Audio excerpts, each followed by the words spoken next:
நீதிமான்கள் கூப்பிடும் பொழுது கர்த்தர் கேட்டு அவர்களுடைய எல்லா உபத்திரவங்களுக்கும், எத்தனை இந்த வார்த்தைக்கு ஆமென் சொல்றீங்க? நீதிமான்கள் கூப்பிடும் பொழுது கர்த்தர் கேட்டு அவர்களுடைய எல்லா உபத்திரவங்களுக்கு அவர் நீங்களாக்கி விடுவிக்க வல்லமுள்ளவராய் இருக்கிறார். இந்த வார்த்தையை உங்களுக்கு தீர்க்க தரிசனமாய் சொல்லுகிறேன். இந்த மார்ச் மாதம் நீதிமான்களாய் இருக்கிற நீங்கள் கூப்பிடும் பொழுது கர்த்தர் கேட்டு உங்களுடைய 1, 2, 3 பிரச்சனைகள் அல்ல, எல்லா பிரச்சனையிலிருந்து உங்களையும் உங்க குடும்பத்தையும் நீங்களாக்கி விடுவிக்க வல்லமுள்ளவராய் இருக்கிறார். எத்தனை பேர் இந்த வார்த்தைக்கு ஆமென் சொல்றீங்க? நீங்கள் நம்புங்கள். சில பிரச்சனையிலிருந்து, சில வியாதியிலிருந்து கர்த்தர் உங்களை நீங்களாக்கி விடுவிக்க போகிறார். ஆண்டவர் உங்களை விடுவிப்பார். ஆண்டவர் உங்களை விடுவிப்பார். பக்கத்துல உங்களை பார்த்து சொல்லுங்க, கர்த்தர் உங்களை விடுவிக்க போகிறார். அதுக்கு முன்னாடி வார்த்தை எல்லா உபத்திரவத்திலிருந்து. அந்த எல்லாவை கொஞ்சம் இழுத்து சொல்லுங்க, ஏன்னா அவ்வளவு பிரச்சனை இருக்குது. சொல்லுங்க, எல்லா உபத்திரவத்திலிருந்து. எத்தனை பேர் இந்த வார்த்தைக்கு ஆமென் சொல்றீங்க? நீங்கள் நம்புங்கள். உங்களுக்கு எத்தனை உபத்திரம் வந்தாலும், எத்தனை பாடுகள் வந்தாலும், எத்தனை வியாதிகள் வந்தாலும், நீங்கள் நீதிமானா இருக்கும் பொழுது சகல உபத்திரவத்தில் இருந்து நீங்கள் ஆராதிக்கிற கர்த்தர் உங்களை விடுவிக்க, உங்களை தப்புவிக்க வல்லமையுள்ளவராய் இருக்கிறார். எத்தனை பேர் ஆமென் சொல்றீங்க? ஒரு சத்தம் போதுங்க, ஒரு சத்தம் போதுங்க. ஒரு சத்தம் வானத்திலிருந்து வந்தா உங்க பிரச்சனையிலிருந்து கர்த்தர் உங்களை விடுவிக்க வல்லமையுள்ளவராய் இருக்கிறார். அது கடைசி ஸ்டேஜா இருக்கலாம், கடைசி ஸ்டேஜா இருக்கலாம். கத்திக்கும் ஈசாக்கின் கழுத்துக்கு எவ்வளவு டிஸ்டன்ஸ் இருக்குது?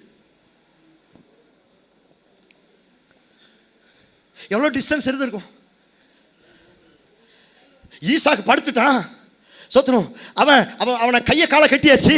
இப்ப ஆபிரகாம் பட்டயத்தை எடுத்து என்ன செய்யறான்? இப்படி ஓங்குறான். அடுத்த ஃபியூ செகண்ட்ல ஈசாக்கு தலை வேற, ஈசாக்கு சரீரம் வேற என்ன செய்யுது? அது ரெண்டாய் பிளக்க போகிறது. ஸ்தோத்திரம். இந்த வார்த்தை தாங்க நீதிமான்களை எல்லா இக்கட்டுகளிலிருந்து, உபத்திரவத்திலிருந்து நீக்குகிற ஒரு சத்தம் வானத்திலிருந்து வந்தது. ஆபிரகாமே, ஆபிரகாமே, பிள்ளையாண்டான் மேல் உன் கையை போடாதே. எத்தனை பேர் ஆமென் சொல்றீங்க? பிள்ளையாண்டான் மேல் உன் கையை போடாத அப்படின்னு சொன்ன மாத்திரத்தில் ஈசாக்குக்கு புதிய வாழ்க்கையை கர்த்தர் கொடுத்தார். எத்தனை பேர் ஆமென் சொல்றீங்க? நீங்க நம்புங்க. இந்த மார்ச் மாதம் ஏதோ ஒரு சத்தம் வானத்திலிருந்து உங்களுக்காய் வரப்போகிறது. எத்தனை பேர் இந்த வார்த்தைக்கு ஆமென் சொல்றீங்க? இந்த வார்த்தையை நான் ப்ராஃபட்டிக்கலா சொல்றேன். யார் உங்களுக்கு சார்பா வர்றாங்களோ இல்லையோ, யார் உங்களுக்கு வழக்காடுகிறார்களோ இல்லையோ, யார் உங்க சத்தத்தை கேட்கிறாங்களோ இல்லையோ, உங்களையும் உங்க பிள்ளைகளையும் காப்பாற்றும்படியா, கடைசி ஸ்டேஜில் காப்பாற்றும்படியா எத்தனை பேர் ஆமென் சொல்றீங்க? சத்தமா தவிர ஆமென் சொல்லுங்களேன். இந்த வார்த்தையை கர்த்தர் உங்களுக்கு தீர்க்க தரிசனமாய் சொல்லுகிறார். உங்க மேல பட்டயம் படுவது கிடையாது, உங்க மேல கத்தி படுவது கிடையாது.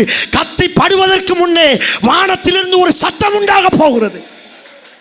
எத்தனை பேர் ஆமென் சொல்றீங்க? சத்தமாத்த ஒரு ஆமென் சொல்லுங்களேன். சத்தமாத்த ஒரு ஆமென் சொல்லுங்களேன். இன்னும் சத்தமாத்த ஒரு ஆமென் சொல்லுங்களேன். நீங்கள் நம்புங்க, உங்க மேல கத்தி படாது. ஆமென் சொல்லுங்களேன். இன்னும் சத்தமாத்த ஒரு ஆமென் சொல்லுங்களேன். கத்தி படுறதுக்கு முன்னாடி, கத்தி படுறதுக்கு முன்னாடி, பட்டயம் படுவதற்கு முன்னாடி வானத்திலிருந்து ஒரு சத்தம் உண்டாகிறது. பிள்ளையாண்டான் மேல் உன் கையை போடாத. நான் இந்த வார்த்தையை அப்படியே விசுவாசிக்கிறேன். சோத்திரம். ஆபிரகாம் ஈசாக்கின் மேல கத்திய போறதுக்கு முன்னாடி பரலோகத்திலிருந்து ஒரு சத்தம் வந்து, ஆமென் சொல்லுங்களேன். யாரையாவது ஆபரேஷன் பண்றதுக்கு சொல்லியிருந்தாங்க, இந்த வார்த்தையை அப்படியே நம்புங்க. எழுத்தின் பிரகாரம் நம்புங்க. உங்க சரீரத்தின் மேல கத்தி படாது, உங்க சரீரத்தின் மேல பட்டயம் படாது. பட்டயம் படுவதற்கு முன்னாக அவர் உங்களை காப்பாற்ற வல்லமை உள்ளவராய் இருக்கிறார். எல்லா இக்கட்டிலிருந்து ஒரு சத்தம் போதுங்க. என்னங்க? ஒரு சத்தம் போதும், ஒரு சத்தம் போதும். உங்க ஜெனரேஷனே மாத்திரும், உங்க லைஃபையே தலையில மாத்திரும். தோத்துரும். ஒரே ஒரு சத்தம் தாங்க சாமுவேலுக்கு கேட்டுச்சு. என்ன சத்தம்? சாமுவேலே, சாமுவேலே.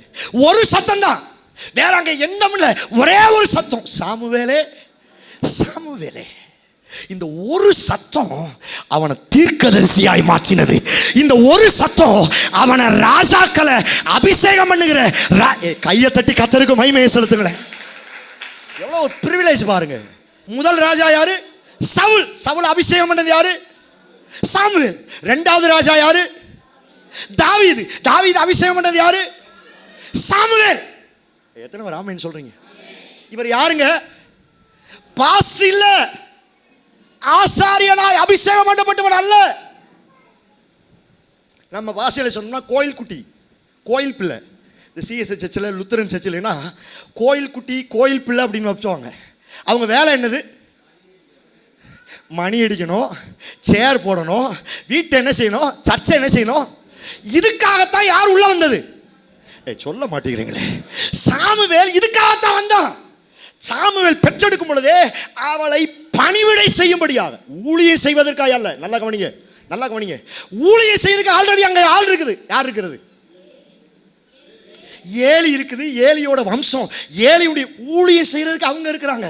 சாமுவேல் உள்ள குழந்தையா என்ட்ரி ஆகும் பொழுது ஊழியம் செய்வதற்காக அல்ல, தீர்க்கதரிசியாய் மாறுவதற்காக அல்ல, ராஜாக்களை அபிஷேகம் பண்ணுவதற்காக அல்ல. உள்ள வந்தது வேலை செய்யறது, மணி அடிக்கிறதுக்கும் கூட்டி தொடக்கிறதுக்கும் உள்ள வந்தவனுக்கு நைட்டு ஒரு சத்தம் வானத்திலிருந்து வருகிறது. சாமுவேலே, சாமுவேலே. இந்த சத்தம் வந்த மாத்திரத்தில் சாமுவேலை கர்த்தர் ஏலியை காட்டிலும் உயர்த்தினார்.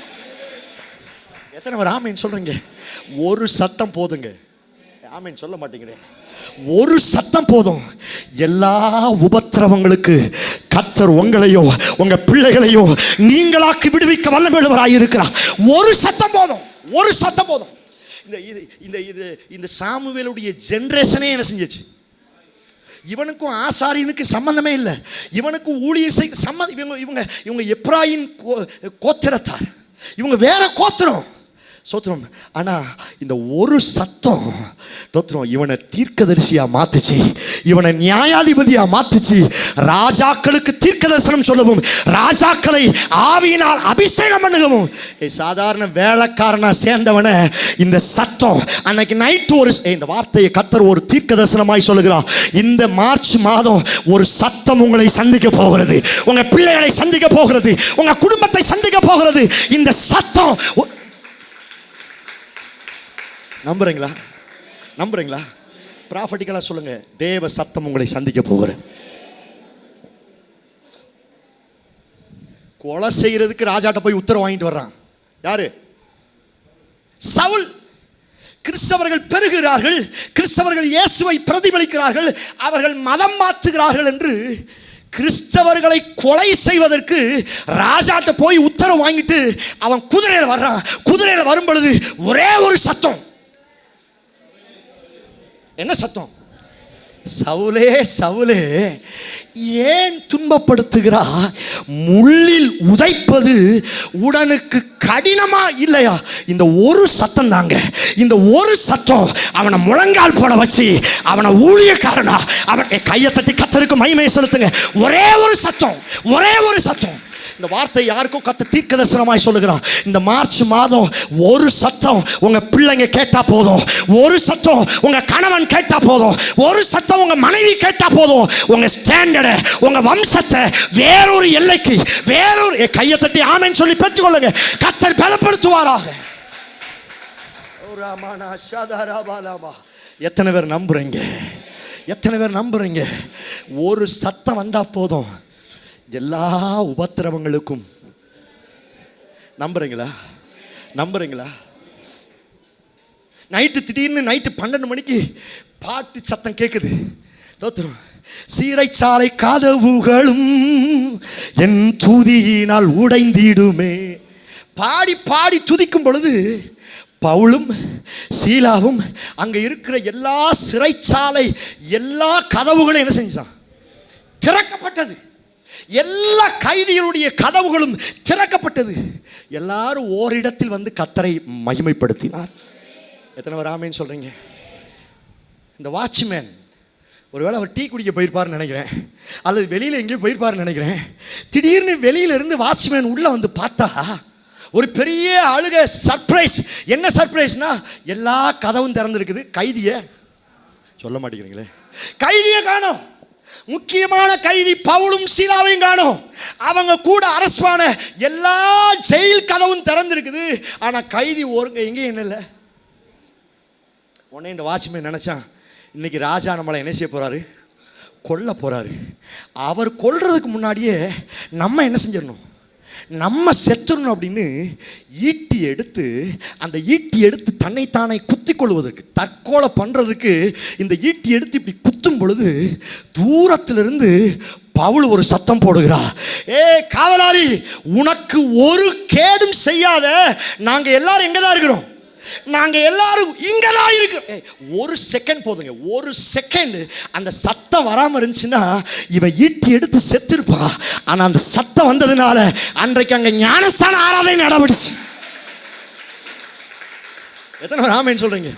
அன்னைக்கு அங்க பேப்டிசன் சர்வீஸ் நடந்து அந்த காவலாளியும் அந்த காவலாளி குமாரத்திகள் அத்தனை பேரும் ரட்சிக்கப்பட்டார்கள். இது பவுலின் பலத்தினால் அல்ல, இது மனுஷ பலத்தினால் அல்ல, தேவ சத்தத்தினால், தேவ சத்தத்தினால். நான் சொல்றேன், எத்தனை பிரச்சனை நீங்க சிக்கி இருந்தாலும், எத்தனை போராட்டத்தில் சிக்கி இருந்தாலும், நீதிமானை எல்லா உபத்திரவத்திலிருந்து நீங்களாக்கி விடுவிக்கிற ஒரு சத்தத்தை நீங்கள் கேட்க போகிறீர்கள். இந்த மார்ச் மாதம் ஒரு சத்தம் உங்களை சந்திக்க போகிறது. எத்தனை ஒரு ஆமேன் சொல்றீங்க? சத்தமாத்த ஒரு ஆமேன் சொல்லுங்க. இயேசு கிறிஸ்து ஞானஸ்தானம் பெற்று கரை ஏறிட உடனே வானத்திலிருந்து ஒரு சத்தம் உண்டாகி, இதோ என் நேசகுமாரன், இவரின் மேல் நான் பிரியமா இருக்கிறேன் என்று சொன்ன மாத்திரத்தில் பரிசுத்த ஆவியானவர் புறாவை போல. எத்தனை பேர் இந்த வார்த்தைக்கு ஆமேன் சொல்றீங்க? ப்ராஃபட்டிக்கலா சொல்றேன், ப்ராஃபட்டிக்கலாக சொல்கிறேன். இந்த மார்ச் மாதம் ஒரு சத்தம் கேட்க போகிறது. நான் சொல்கிறேன், சத்தம் கேட்டுச்சுன்னா, சத்தம் கேட்டதுக்கு அடுத்து பரிசுத்த ஆவியானவர் புறாவை போல உங்கள் மேலே, உங்கள் பிள்ளைகளின் மேலே, இந்த சபையின் மேலே, இந்த ஊழியத்தின் மேலே கர்த்தர் இறங்கி அசைவாட போகிறார். கையை தட்டி கர்த்தருக்கு மகிமையை செலுத்துங்க. ஹல்லேலூயா. ஒரு சத்தம் போதுங்க, ஒரு சத்தம் போதுங்க. நான் தேவ சமூகத்தில் காத்திருந்து இந்த வார்த்தையை வாங்கி வந்திருக்கிறேன். ஏதோ ஒரு சத்தம் உங்களை காப்பாற்ற போகுது. ஏதோ ஒரு சத்தம், ஒரு சத்தம். 38 வருஷமா படுத்திருக்கிறான். ஒரே ஒரு சத்தம் உன் படுக்கையை எடுத்துக்கொண்டு. எத்தனை பேர் ஆமென் சொல்றேன்? தேவதூதன் உள்ள வந்து கலக்கு கலக்குன்னு கலக்குறா. இவனுக்கு என்ன வரல, இவனுக்கு ஒண்ணுமே நடக்கல. ஆனா ஒரே ஒரு வார்த்தை, ஒரே ஒரு வார்த்தை, உன் படுக்கையை எடுத்துக்கொண்டு நட. 3 நாளா லாசருவுக்காக ஒப்பாரி வைக்கிறாங்க. லாசருவே போயிட்டியே, என் தம்பி போயிட்டியே, போயிட்டியே, போயிட்டியே, ஒப்பாரி வைக்கிறாங்க. இயேசு வந்து கல்லறையில் வந்து ஒப்பாரி வைக்கல. ஒரே ஒரு வார்த்தை, லாசருவே வெளியே வா. லாசருவே சொன்ன மாத்திரத்தில் இக்கட்டிலிருந்து, மரண கட்டுகளிலிருந்து லாசரு வெளியே வந்தான். இந்த மார்ச் மாதம் ஒரு சத்தம் உங்களை காப்பாற்ற போகிறது. எத்தனை பேர் ஆமென் சொல்றீங்க? கர்த்தர் இந்த காலை நேரத்தில் கர்த்தர் என்ன கொடுத்த ஒரு வார்த்தை, ஒரு சத்தம் போதுங்க உங்கள் தலையெழுத்தையே மாற்றும். உங்க உங்க உங்க காதுகளை திறந்து வையுங்க. ஒரு சத்தம் போதும், ஒரு சத்தம் போதும். அந்த சாமுவேலை என்னால் மறக்கவே முடியல. பணிவிடைக்காரனா வந்தவன் ராஜாக்களை செலக்ட் பண்ணுறேன். சவுலுக்கு ஒரு பிரச்சனைனா யாரை தான் தேடி வர்றான்? சாமுவேலை தான் தேடி வர்றான். சாமுவேலை பிடிங்கப்பா, அவர் சொன்னா சரியா இருக்கும்பா, சாமுவேலை கொண்டு வாங்கப்பா. சாமுவேல் செத்துட்டாரு. செத்ததுக்கு அப்புறம் இந்த சவுல் என்ன செய்யல? சொல்ல மாட்டேங்கிறீங்களே. விடல. ஊசாரிகளை கொண்டு வா, மந்திரவாதிகளை கொண்டு வா. சாமுவேல் இருந்தா நல்லா இருக்கும். அவன் தான் செத்து போயிட்டானே. அவன் ஆவியவாதி என்ன செய்யும்? சொல்ல மாட்டேங்கிறீங்களே. வேலைக்காரனா வந்தாங்க, கோயில் குட்டியா மணி அடிக்கிறதுக்கு, சர்ச்சை பெருக்க வந்தவனுக்கு ஒரு இரவுல சாமுவேல் ஒரு சத்தம் கேட்டுச்சுல, அந்த சத்தம் அவனை மேல, அவனை மேல, அவனை ராஜாக்களுக்கும். கையை தட்டி கர்த்தருக்கு மகிமையை செலுத்துங்க. இந்த சத்தம் இந்த மார்ச் மாதம் நிறைய பிரச்சனையிலிருந்து உங்களை மேல கொண்டு வர போகிற.